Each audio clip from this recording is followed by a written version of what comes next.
Добро утро, почитувани гледачи. Добро дојдовте во новото издание на емисијата Фактор здравје.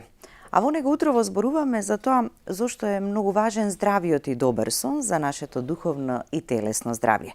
Докажано е дека е важен фактор за животната долговечност, но многумина од нас и не посветуваат доволно внимание на овој факт, па не внимаваат кога легнуваат, често се будат ноќе, наутро стануваат изморени и ненаспани. За техниките за подобар сон и кај децата, и кај возрастните, утрово во Фактор здравје разговараме со Сања Ѓорѓева, сертифициран тренер за спиење од Центарот за добар сон Доктор Гуднајт. Добро утро и здрав сон. Така? Тука требаше точно така да кажам. Добро утро, Сања, и добре ни дојдовте во Фактор здравје. Добро утро, ви благодарам на поканата. Би сакала на почетокот, од каде желбата, мотивот, посветеноста, па и во пракса да го применуваш сето ова што значи наука за спиење? Па најголемата желба се роди со раѓањето на моето прво дете, кога јас се соочив како мајка со непреспани ноќи, едноставно не ми беше доволен одговорот такво е детето, нормално е бебенце толку мало да не спие. И така почнавме со истражување, со наоѓање решенија и начини за тоа како можам да го подобрам сонот на детенцето, знаејќи колку е важен сонот, здравиот сон. Така дојдов до америчка школа, Gentle Sleep Coach, се запишав, околу година и пол беа сите подготовки, обуки, предавања и на еден начин од таму ја добив и желбата и мотивот и силата. Кога сватив уствари кои се бенефитите од проспаните ноќи и кога почнав да работам со клиенти, кога видов кај нив какви позитивни промени правам во животот, веќе од таму немаше назад, мислам, тоа е најголем мотив. Така. Во Центарот се работи најмногу со деца од 0 до 6 години, меѓутоа во план е да се работи и со возрастни, и ако интересно беше она што го слушнав пред емисија, сакаш да се посветиш и на возрастните, ама едноставно нема време бидејќи има многу потреба да се работи со децата. Така што кажува тоа? Тоа кажува дека имаме многу дечиња што не спијат. И како што поминуваат годините, се повеќе и повеќе, се поголем е тој проблем со неспиењето кај дечињата, што јас би рекла дека мислам дека најголема причина е многу брзиот начин на живот на родителите. И не е како порано кога во 9 сме легнувале во кревет, порано беше се поразлично. Сега самиот брз начин на живот, до подоцна работиме, па да се видиме со пријателите, децата се докасно на училиште имаат плюс активности кои што завршуваат во 9 часот кај некои, сето тоа малце ни го поместува целото спиење и го кратиме сонот, за жал. Да. И затоа во работата индивидуален е пристапот и според потребите на детето, карактерот, ама и динамиката во семејството. Така е. Така како се одвива секојдневието. Така е, за да успее еден тренинг, една програма, многу е важно да се посветам јас, меѓутоа исклучително е важно да се посветат и родителите, бидејќи кога правиме една програма е важно да се земе возраста на детето, карактерот, темпераментот, али како што кажавте, динамиката во фамилијата, затоа што мора да се направи програма која што ќе биде соодветна за сите, али пред се и за детето, затоа што за него спиењето е како важно. Така. Ќе погледнеме блок реклами, па ќе продолжиме со разговорот. Останете со нас, почитувани гледачи, повелете, јавете се да добиете совети, препорака.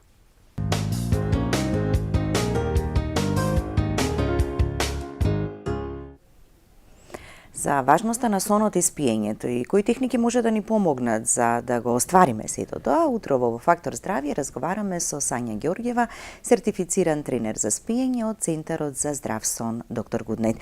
Сања, зошто е важен сонот? Во сонот за време на спиењето се регенерира телото, се обновуваат сите физички и емоционални процеси. Многу е важен за здравието, за растот и за развојот на луѓето. Значи, самото тоа што знаеме дека без сон не можеме да живееме, самото тоа треба да ни каже колку е важен сонот и колку ние треба да се посветиме на здравиот сон, за да функционираме во нашето најдобро светло. Така, кои се фазите во спиењето од моментот на заспивањето па до будењето? За време на спиењето поминуваме низ неколку фази, значи прво влегуваме во лесната фаза, имаме две рем фази, нанрем и рем фаза, односно лесна и длабока фаза. Многу е важно за ние да кажеме дека сме се наспале добро, односно дека имаме здрав сон, покрај квантитетот на сонот, односно колку долго спиеме, многу е важен и квалитетот на сонот, односно како спиеме. Затоа што ако некои луѓе спијат, ќе кажат јас спијам 8 часа навечер, меѓутоа тие 8 часа често се будат во тие 8 часа или откако ќе се разбудат многу тешко презаспиваат за повторно да презаспиат, значи дека нарушен е квалитетот на сонот. За да имаме квалитетен сон, важно е да ги поминеме фазите на спиење, да имаме доволно време на спиење во рем фазата и во нанрем фазата, односно во другата фаза на спиење. Кога го кратиме сонот, ние уствари ја нарушуваме рем фазата, која е исклучително важна за нашето функционирање, за обновување на телото, на мозокот, за складирање, за меморија, за концентрација, за сите биолошки процеси во организмот е исклучително важна и затоа и се будиме некогаш ненаспани наутро, затоа што можеби ќе кажеме дека 8 часа спиеме, али многу е важно како ги спиеме тие 8 часа. Така да, и знаеме да кажеме дека немирно сме спиеле, вознемирени сме биле така или едноставно сонот не ми беше или спиењето онака како што треба. Лесната и длабоката фаза. Некогаш не успеваме таа длабока фаза да ја одспиеме како што треба, па затоа тука може да се јави проблемот? Да, најчесто важни се двете, подеднакво, така? И двете фази се важни, значи како што поминуваме низ сите циклуси на спиење, многу е важен преодот низ циклусите, фазите во кои што поминуваме, меѓутоа кога обично сонот кога е нарушен, ние не можеме да влеземе во длабоката фаза. И тука многу лесно спиеме. Кога ќе кажеме лесно спиеме, најчесто тоа се случува затоа што можеме да се разбудиме од секој шум, може да се разбудиме од топло во собата, на пример. Самата температура во собата е многу важна, затоа што ако е претопло во собата, нашето тело, ние додека спиеме, почнува да опаѓа температурата на телото. Ако е многу топло во собата, не може да опадне доволно температурата на телото, што значи дека не можеме да влеземе во длабоката фаза на спиењето и ние се будиме. Така да најчесто длабоката фаза на спиење е нарушена, односно не спиеме доволно во таа фаза на спиење, за да и сабајле кога се будиме сме малце по ненаспани. А ако квалитетно не сме одспале ноќта, така во текот на денот нема да можеме со доволно сила и енергија така да го издржиме целиот ден и сите обврски кои што не очекуваат во секојдневието. Кога се споменавте да топлото, претоплената соба во лето, затоа имаме проблем, така потешко заспиваме. Ама во зимскиот период да не претоплуваме посебно кај дечињата, така? Да, дефинитивно, температурата во собата е многу важна. Многу често кај нас премногу ги затоплуваат собите и кога ќе им кажам на родителите 18-20 степени се сосема доволни за спиење, на нив тоа им делува ладно, меѓутоа тоа е идеална просторија за спиење. Дури некои луѓе на 16 степени Целзиусови подобро спијат отколку на 21-22 степени Целзиусови. Така што важна е температурата за телото и летно време најчесто и затоа и се будиме, како што испомнавте, бидејќи не може да се олади доволно телото и не можеме доволно добро и брзо да влегуваме во фазите на спиење. Така. Многу повеќе или многу почесто зборуваме и посветуваме внимание на здравата исхрана, физичката активност и ред други нешта. Ама сонот многу ретко го споменуваме или пак можеби и не помислуваме дека е многу важен и можеби и поважен од сето. Апсолутно се согласувам со тоа. Многу често зборуваме за здрава исхрана, за физичка активност кои се исклучително важни, меѓутоа тоа се трите елементи кои се според мене важни и значени за здрав и долг живот. Здрава исхрана, физичка активност и здрав сон се трите елементи кои се исклучително важни за здрав живот. За сонот поретко се зборува и многу често луѓето не знаат да ги препознаат симптомите кои ги имаат од непроспани ноќи. Многу често бараат причина за нивно нерасположение или за одредена неактивност во текот на денот, одредена состојба во текот на денот, при тоа не земајќи во предвид како спиеле навечер. Така што секој треба да да ги знае симптомите, да знае што се може да почувствува поради неспиењето и да се обрати кај својот доктор, кај својот матичен доктор, за да ги упати доколку имаат проблем со спиењето, да се реши тој проблем, затоа што јас верувам дека секој што ќе спие подобро, веднаш ќе ја осети промената. Сите ние знаеме како се чувствуваме кога не сме наспани. Веднаш сме понервозни, немаме толку енергија во текот на денот, или дури може некогаш да се случи имаме одеднаш голема енергија, тоа обично се случува кај дечињата, кога ќе настане премор, ако не спиеле долго време, одеднаш добиваат многу повеќе енергија. Тука почнува да се лачи хормон кортизол кој зголемува ниво на шеќер и добиваат многу повеќе енергија. И таа е инстантна, брза енергија и тука делуваат како да нема шанса да заспиат. И верувам дека многу од нас ги виделе дечиња во ресторани касно навечер кога трчаат, кога викаат, тоа е најчесто зашто тие веќе се преморени. И таа енергија одеднаш расте, меѓутоа после кога спламнува, ние ќе заспиеме, али самиот кортизол кој што веќе се излачил не дозволува да влеземе длабоко во длабоката фаза на спиење, туку не држи во некоја фаза во која што можеме многу лесно да се разбудиме и самото тоа после предизвикува рано наутро да се разбудиме. Така, колку часа спиење ни е доволно и ни е потребно? Различно е кај децата, кај возрастните? Да, имаме разлика. Ајде да почнеме од дечињата, кај нив измеѓу 10 и 12 часа. Значи, колку се помали, толку повеќе сон им е потребно. Зборувам 12 часа ноќен сон, плюс дневното спиење. Многу често родителите чии што дечиња не спијат, ги држат во текот на денот да не спијат за да поспијат нели повише навечер, меѓутоа тоа има контраефект, затоа што тука настанува тој премор што сега пред малце го зборував и затоа е многу важно родителот да знае која за неговото дете колку дремки се соодветни, колку дневно спиење е соодветно за таа возраст и колку ноќно спиење, да не се практикува да ги изморуваат преку ден, да не дозволуваат да спијат за да спијат навечер, затоа што тогаш е уште полошо ноќното спиење. Така, или некогаш несвесно прават грешка, ги чуваат и ги држат малку до подоцна будни, така, за да можат во текот на ноќта убаво да спијат. Ама и тука можеби нема да се постигне да, и тука ефект. Не само што нема да се постигне, туку и контраефект има, бидејќи дечињата и сите ние имаме наш природен биолошки часовник. На дечињата часовникот нели се раководи според циркадниот ритм, односно изгревање и изоѓање на сонце. Колку поблиску ние се доближиме до нивниот природен биолошки часовник, толку подобра ќе биде ноќта и толку полесно тоа дете ќе може да спие и толку поздрави навики ќе спие. Секое легнување касно за деца касно може да биде и после 8 часот навечер, зборувам за бебиња. Измеѓу 7, 8 еве и 8 и пол нека е идеално време за бебињата да заспиваат навечер. Секое заспивање покасно може да доведе прво до многу потешко успивање, со сати да се успиваат, или откако ќе заспие многу брзо да се разбуди после некое време, или во текот на ноќта чести будења, или рано наутро многу порано да се разбуди. Затоа е многу важно во колку часот ќе ги заспиат, токму поради преморот кој што настанува и поради промешување на нивниот циркаден ритм и нивниот биолошки часовник. И ова се техники кои што се учат, така? Да, и ако се применат во пракса, така, веројатно од досегашното искуство, па речи си 8 годишно, така, како веќе го работите ова, сте виделе многу примери каде што имало успешни приказни на среќни родители кои што успеале и постигнале дечињата сами да заспиваат, да ја одспијат убаво целата ноќ и да бидат повесели и посреќни во текот на денот. Така е, значи на мене искрено тоа ми е најголемиот мотив. Кога работам со клиентите и кога знам дека ова функционира и им се менува животот на позитивно, бидејќи кога бебето не спие мајката, не спијат родителите и целата атмосфера во фамилијата не е убава.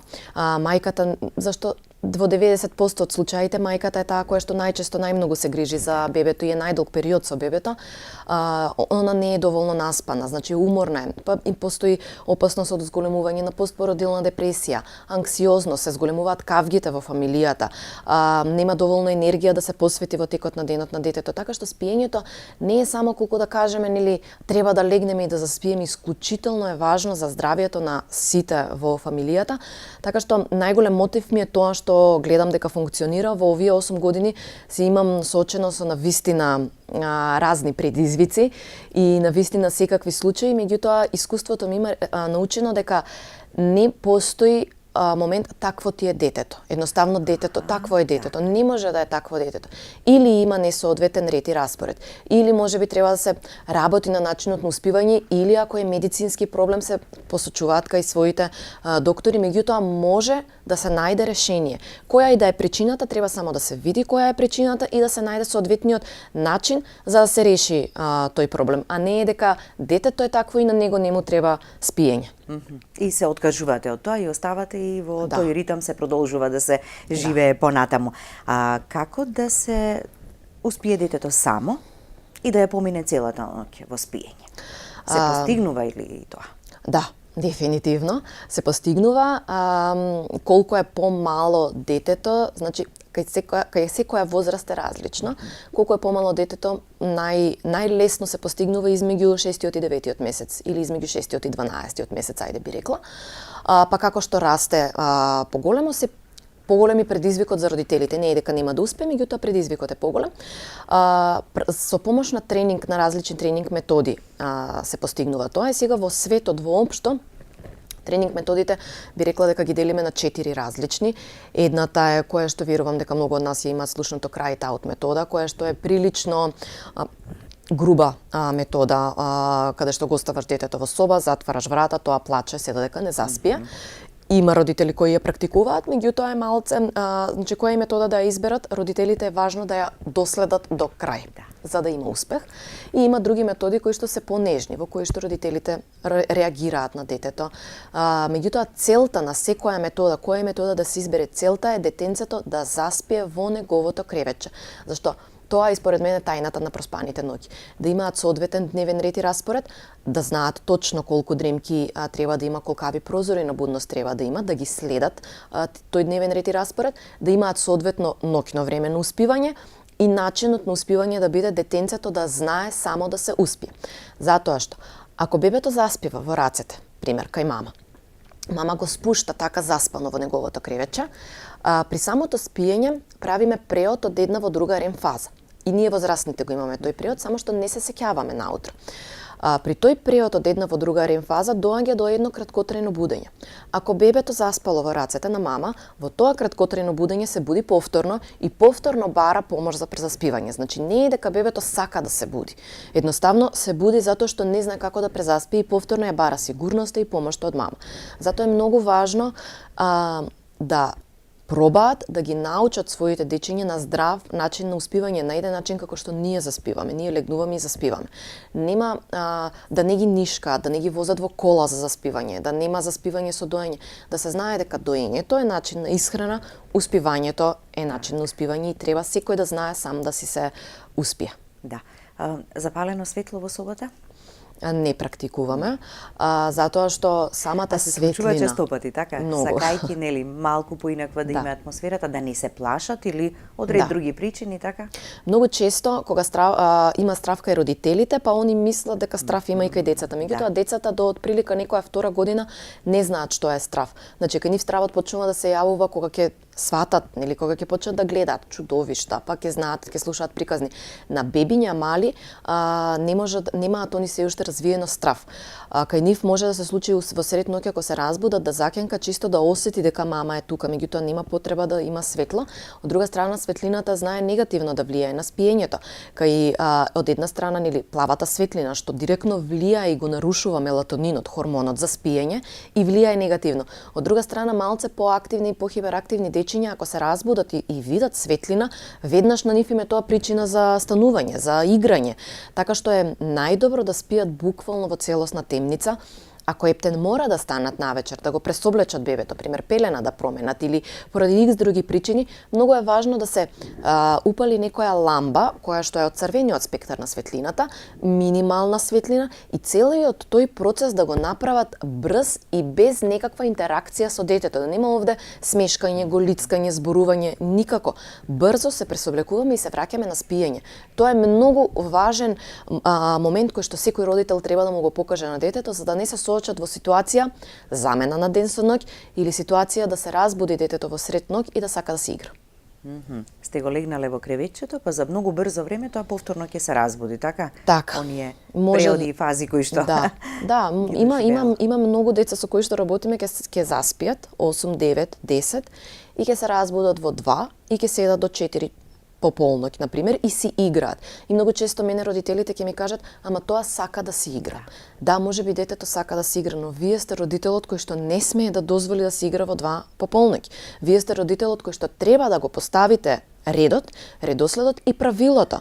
Ако ние му дозволиме на детето самото тоа на нас да ни ги кажува правилата, многу тешко дека ќе воведиме не само ред во спиење, туку и воопшто во ред во ништо, така, да. така. Да, таков е животот, динамично време на живење. Децата веќе се имаат пред себе на тацна, така посебно мобилните, таблетите, телевизијата, така многу повеќе Така е. фокусирани и насочени кон тоа. Тоа како информација го примаат во текот на целиот ден, го преживуваат после во текот на ноќта или пак многу доцна заспиваат. Така е. За жал, Како тоа е тоа. кој е негативниот ефект од недобро проспиената ноќ кај децата? Многу големи се последиците, така што прво ајде да зборуваме за здравието. Неспиењето, недоволниот сон директно влијае врз здравието, го нарушува имуниот систем, што значи дека тие дечиња многу почесто се разболуваат. Растот и развојот, хормонот за раст кој што се лачи за време на рем фазата е нарушен, што значи дека директно е нарушен растот и развојот. Многу деца со кои што јас имам работено, имале застој, например, дали во говорот, дали во одредени, поради тоа што 18-24 месеци ги поминале без воопшто спиење навечер, мислам без воопшто само по 3-4 часа и тоа директно влијае врз нивниот раст и развој, како што ќе почнат да спијат, сето тоа многу побрзо се активира и многу побрзо почнува да функционира. Концентрација и меморија. Ова го гледаме кај малите бебиња кога не можат да се заиграат сами, цело време сакаат да се во раце, кенкаат, не може да се плачат. Кај поголемите дечиња се приметува во училиште, заспиваат на клупа, немаат концентрација да запамтат што се учело во училиштето. Многу им е потешка дружбата со другарчињата и стварањето на пријателства затоа што се многу лесно раздразливи, понерасположени, многу лесно можат да променат расположение од добро расположение веднаш во негативно расположение. Имаме проблем со гојазност, значи децата кои што не спијат имаат поголеми шанси за гојазност, бидејќи кога не спиеме, почнува да се лачи еден хормон кој што зголемува глад, меѓутоа глад кон нездрава храна. И поради тоа, луѓето кои не спијат, и деца и возрастни, во текот на денот знаат да јадат повише благо, повеќе храна која што е нездрава и тоа и така предизвикува гојазност. Кардиоваскуларни болести. Многу големи последици има од неспиењето и секој родител би требало да се обиде да му воспостави ред соодветен на детето за да може да спие и да го земе сонот кој што му е потребен. Да, бидејќи првенствено прави добро за здравието на детето. Дефинитивно. Не за да родителите бидат одморени или да не се мачат многу така околу заспивањето, туку на прво место треба да помислат на здравието на детето, бидејќи децата, бебињата посебно така, најмногу и најбрзо растат кога добро спијат и кога имаат добар и квалитетен сон. Така е. И тоа многу често знам да им го кажам на родителите, на клиентите, не е спиењето и не работиме, не правиме тренинг за спиење само за да, нели си го олеснат животот. Не, напротив, тоа е за здравието, пред се за здравието на детето и за здравието на фамилијата на родителите. Так. Затоа што со нарушен сон на детето е нарушен сонот и директно на нив. Така, ќе погледнеме уште еден блок реклами, па продолжуваме со разговорот. Останете со нас, почитувани гледачи.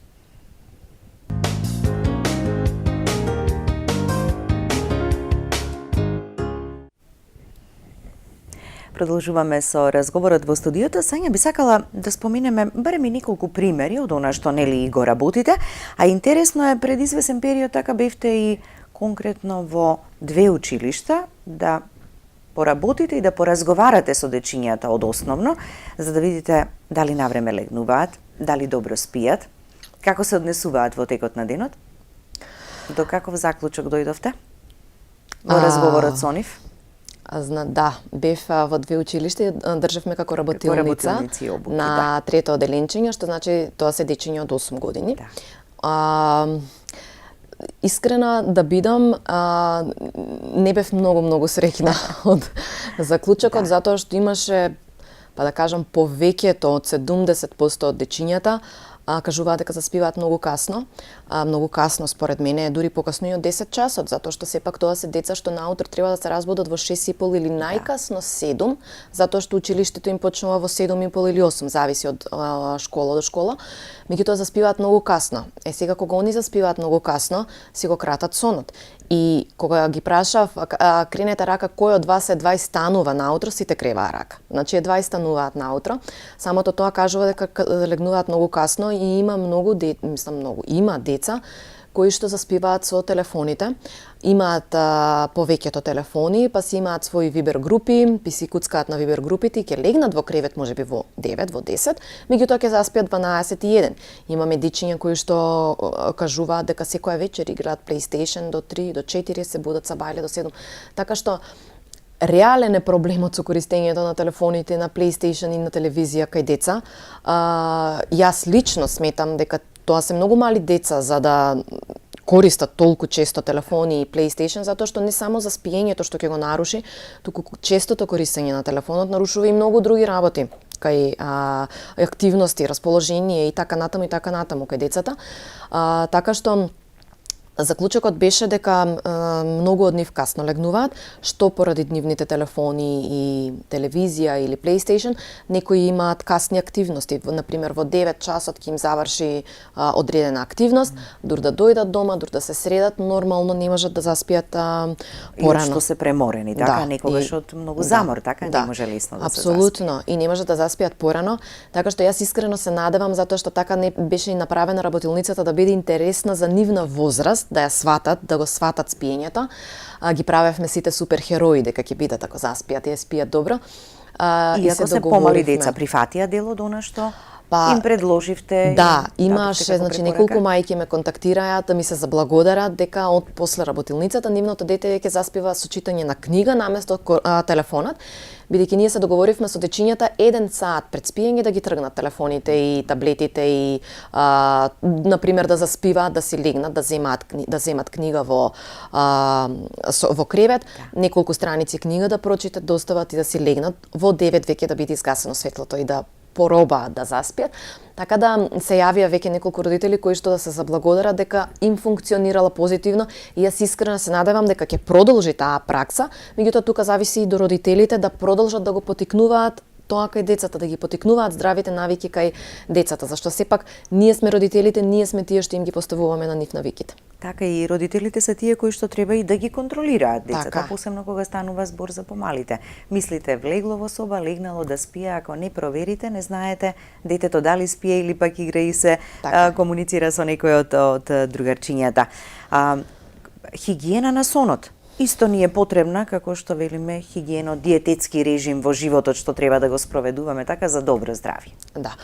Кога зборуваме под хигиена на сонот, е исклучително важно секој од нас да внимава, односно за да имаме добар сон, важно е да си направиме рутина, например секоја вечер да легнуваме во исто време, наутро да се будиме во исто време, без разлика дали е викенд или во текот на неделата и дека викенд можеме да поспиеме до покасно. Телото најдобро функционира и најмногу се навикнува на навиката на спиење ако константно секоја вечер легнуваме горе-долу во исто време и се будиме наутро во исто време. Да внимаваме собата, каква е атмосферата во која што спиеме. Ја спомнавме температурата на собата. Светлината многу е важно да биде темно, колку што е можно да биде потемна собата. Душекот и перницата да се внимава да бидат квалитетни, затоа што и тие се исклучително важни. Пижамите, постелнината да бидат од природни материјали, бидејќи и таа е исто многу важна, да бидат удобни за да можеме да поспиеме подобро. Каков мирис има во собата понекогаш и мирисите се исклучително важни, значи да нема мирис или ако има мирис да биде некој мирис на лаванда, на нешто што го смирува, а да не е нешто што дополнително ќе не разбуди.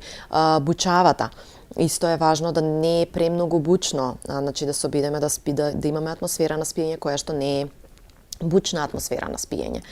Така, Горе-долу овие препораки и за помладата и за повозрасната популација, Да, така? да, апсолутно и за Би биле возрастните. практични и Да, корисни. и за возрастните е многу важно. Исто да спомнеме и храната.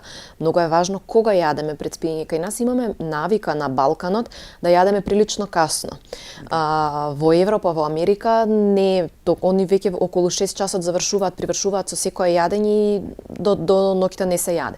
Кај нас знаеме да јадеме доста касно и да се јаде прилично тешка храна навечер, која што многу може да влијае негативно на спиењето.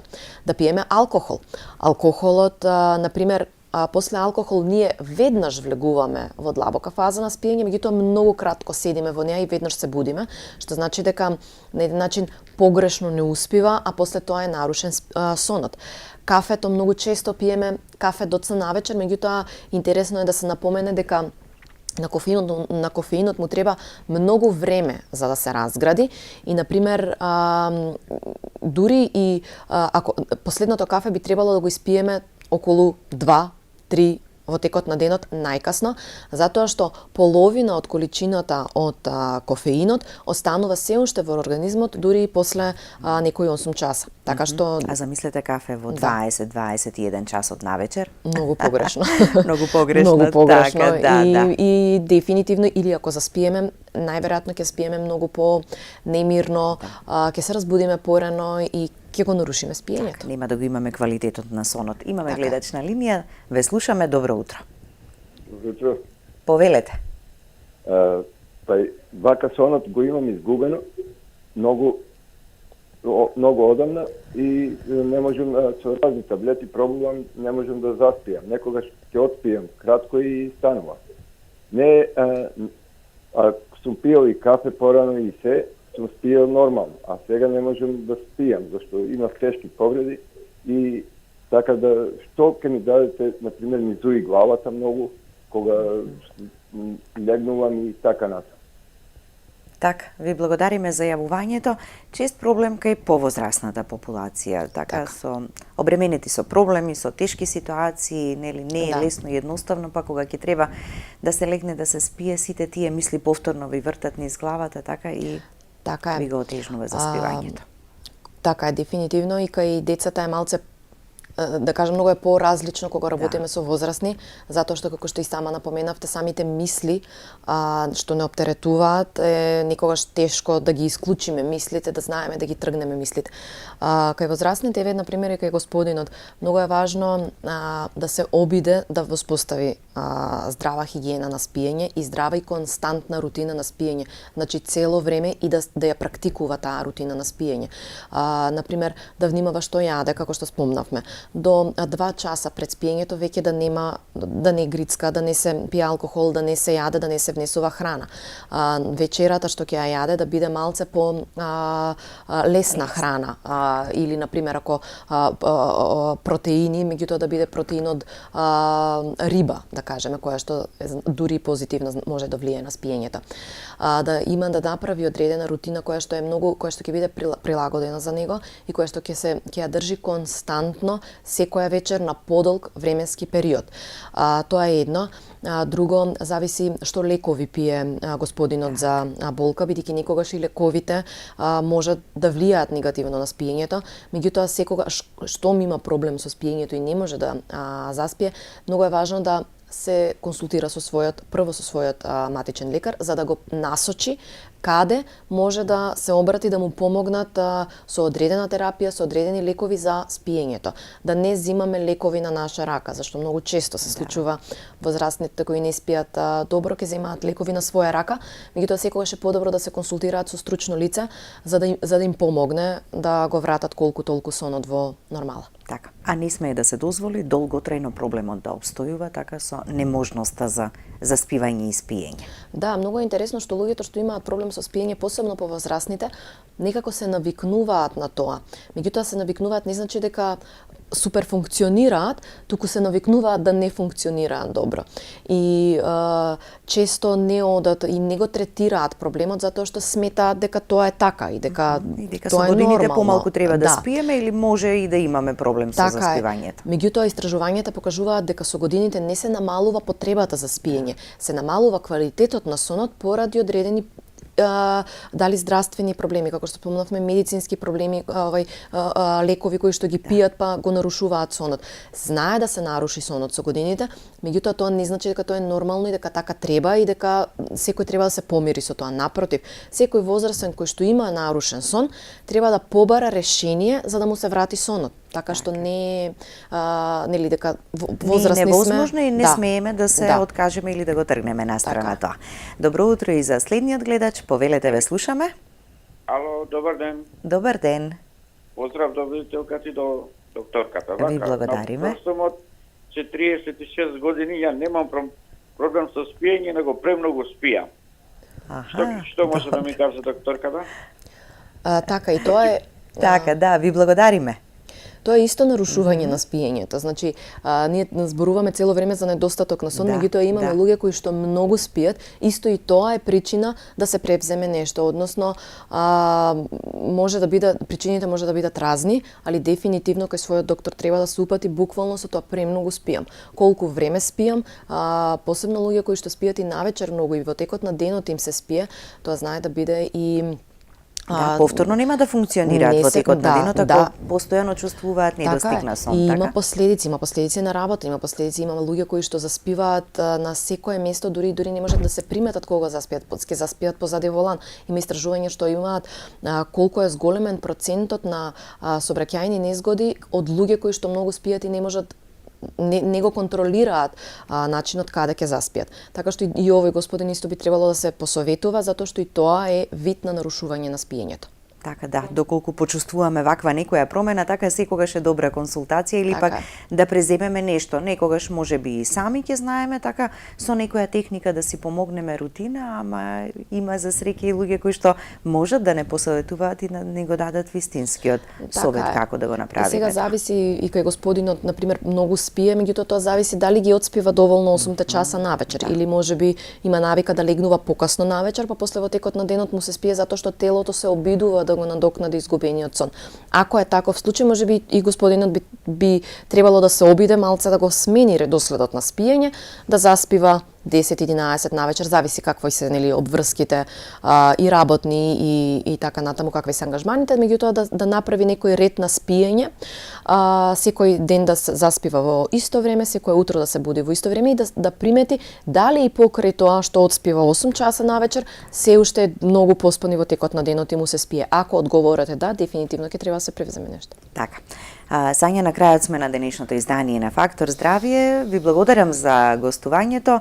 Пораката до родителите ќе е дека треба да преземат и да направат нешто и да им поизбедат добар и квалитетен сон на децата, а возрастните доколку го имаат проблемот, сами за себе да направат нешто. Така е, дефинитивно пораката е дека не е нормално да не спиеме и да имаме нарушен сон и секој од нас би требало, дали е дете или возрастен, секој треба да го свати сонот сериозно, да стави приоритет на спиењето и да се обиде да го реши. Така, благодарам уште еднаш. А благодарност и до вас, почитувани гледачи, за вниманието со кое не следевте. Останете и понатаму со програмата на ТВ24, имајте убав и пријатен викенд.